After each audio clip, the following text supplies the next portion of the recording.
ये दो लोग गाड़ी में अम्बाला से सहारनपुर होते हुए मेरठ जा रहे थे और उनका ये कहना था कि एक जो सर्राफ है मेरठ में उनके कर्मचारी हैं, जो चालक हैं वो भी 1.5-2 साल से उनके यहाँ काम करते हैं और जो साथ में लोग थे वो भी 3-4 साल से उनके यहाँ काम कर रहे थे। और ये कुछ ज्वेलरी, जो डायमंड की ज्वेलरी होती है, ये शो पीस और ये जो पीसेस को लेके जाते हैं अलग अलग सराफों के यहाँ, और उनको अगर पसंद आता है तो वो खरीद लेते हैं। तो ये कुछ जो बचा हुआ माल था वो अम्बाला से लेके वापस आ रहे थे और सहारनपुर में एक जगह रुके थे, और लगभग बता रही है 8-8:15 के आसपास जब ये बाईपास की तरफ जा रहे थे तो 3-4 लड़कों ने इनको रोक के और उनकी जो शीशे हैं उनको तोड़ा और उनको थोड़ी इनके साथ मारपीट की, हल्की मारपीट की, और उसके बाद ये दोनों के दोनों बेहोश हो गए। और बेहोश के बाद जब इनको 2.5-3 घंटे के बाद होश आया तो इनके द्वारा एक राहगीर के माध्यम से सूचना दी गई है। इस पूरे प्रकरण में इनके जो सराफ हैं उनसे बातचीत की गई है, तो उनके द्वारा बताया गया कि कल वो दिन में आके वो बाहर हैं, राज्य से बाहर हैं, तो कल वो आकर दिन के बाद तहरीर देंगे क्योंकि उनकी फ्लाइट से वो आ रहे हैं। और इस पूरे प्रकरण में जो पूरी जो चीज़ें हैं उनकी छानबीन की जा रही है और यहाँ पर कैसे आ रहे थे, कहाँ जा रहे थे, इन सब पहलुओं की जांच छानबीन करने के बाद इसमें आवश्यक कार्रवाई की जा रही है। इसमें लगभग कितना की लूट हुई है, क्या कुछ पता इसमें जो इनके बेटे से मेरी बात हुई है, इनके बेटे का कहना है कि ये जो सारी चीज़ें हैं इनके फादर देखते हैं। उनके फादर वर्तमान में ये गुजरात में है, तो गुजरात से वो कल वापस आएंगे, उसके बाद ही वही बता पाएंगे कि उनके द्वारा ही इन दोनों को भेजा गया था। तो उसके बाद ही इसमें आगे जो चीज़ें वो बताई जा सकती हैं। पुलिस की तरफ से कोई कार्रवाई? हाँ, पुलिस की तरफ से जो इनके दोनों लोग थे उनका मेडिकल कराया गया। इसमें जो एक जो चालक थे उनका उनके द्वारा बताया गया कि जब ये सहारनपुर में आए थे तो उनके एक सराफ के यहाँ उन्होंने कुछ 1-1.5 लाख रुपए लिए थे। उसके बाद एक जगह इनके द्वारा शराब का सेवन किया गया था और उसके बाद जब ये गाड़ी चलाई थी तो कुछ लोगों ने इनको ओवरटेक किया। तो इन सबके जो बयान है, स्टेटमेंट है, उनको चेक किया जा रहा है। साथ ही साथ इसमें इनके जो फ़ोन नंबर्स हैं और आदि जो चीज़ें उसको भी देखा जा रहा है, और बाकी इनके जो लोग हैं उनसे बातचीत की जा रही है और कहाँ पर ये रुके थे उन सब चीज़ों की छानबीन की जा रही है। कितने बजे की घटना है और कार में ये घटना इनके द्वारा बताई कि 8-8:15 के आसपास की घटना है, और उसके बाद ये लगभग 2.5-3 घंटे इनके द्वारा बताया कि दोनों के दोनों बेहोश रहे, और उसके बाद 11-11:15 के आसपास एक राहगीर ने इनको देखा और उसके माध्यम से इन्होंने सहायता मांगी और फिर पुलिस को सूचना दी। थाना नागल के अंतर्गत कल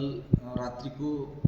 11-11:30 बजे के आसपास एक व्यक्ति सत्यम शर्मा और उनके साथ एक ड्राइवर हैं तरुण सैनी, इनके द्वारा अपने एक मालिक हैं जो सराफे का कार्य करते हैं मेरठ में, उनके माध्यम से सूचना दी गई थी कि ये अम्बाला से अपनी गाड़ी में आ रहे थे और ये अम्बाला, हरिद्वार और सहारनपुर में अन्य अन्य जगह पर जो डायमंड ज्वेलरी है उसको अन्य सराफ को ये बेचते हैं और उससे पैसे इकट्ठा करते हैं। और ये सारा सामान अम्बाला से जब ये वापस आ रहे थे तो सहारनपुर के पास नागल थाने के नज़दीक जो रेलवे फाटक पड़ता है उसके आगे जाकर 4 अज्ञात बदमाशों के द्वारा इनकी गाड़ी को रोककर उससे तोड़फोड़ की गई। और उसके बाद ये जो सामान भरा जो बैग था जिसमें डायमंड की ज्वेलरी थी वो वहाँ से लूट कर ली गई। इस पूरे प्रकरण में जो पुलिस के द्वारा इसमें पूछताछ की गई, पूछताछ करने के बाद इसमें दोनों ही के बयानों में कुछ अंतर्विरोध आया और उस बयान के आधार पर इन दोनों से और सख्ती से पूछताछ की गई। तो इन दोनों के द्वारा बताया गया कि इसमें जो सत्यम शर्मा है इसका जो साला है डब्बी उर्फ हिमांशु और इसके 2 अन्य साथी, इन सब ने पांचों ने मिलकर एक प्लान बनाया था कि ये जो सारी डायमंड ज्वेलरी इसको ये हड़प लेंगे और पूरी घटनाक्रम को एक लूट का स्वरूप देंगे, और जिससे कि पुलिस जो है इसको लूट मानकर और फिर ये पूरे सामान को हड़प सकते हैं। इस पूरे प्रकरण में जो सत्यम शर्मा और तरुण सैनी के द्वारा बताए गए जो तीनों नाम थे, वो तीनों नाम जो है वो मेरठ के इनके रहने वाले रिश्तेदार हैं और वहाँ पर जाकर पुलिस के द्वारा सारा जो सामान था जिसमें डायमंड की जो ज्वेलरी थी, जिसमें अंगूठियाँ और कुछ हार वगैरह थे, ये सारा का सारा बरामद कर लिया गया है। और इस पूरे प्रकरण में क्योंकि वादी अभी राज्य से बाहर है तो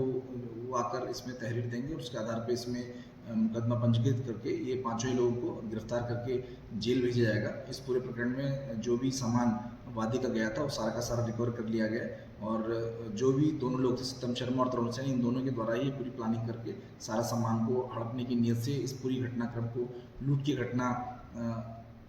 देकर इसकी पूरी घटना को इस तरह से बनाया गया कि लूट की घटना लगे, और इसमें जो भी अन्य लोग शामिल थे सभी को गिरफ्तार कर लिया गया है और प्रकरण में विधिक कार्रवाई की जा रही है।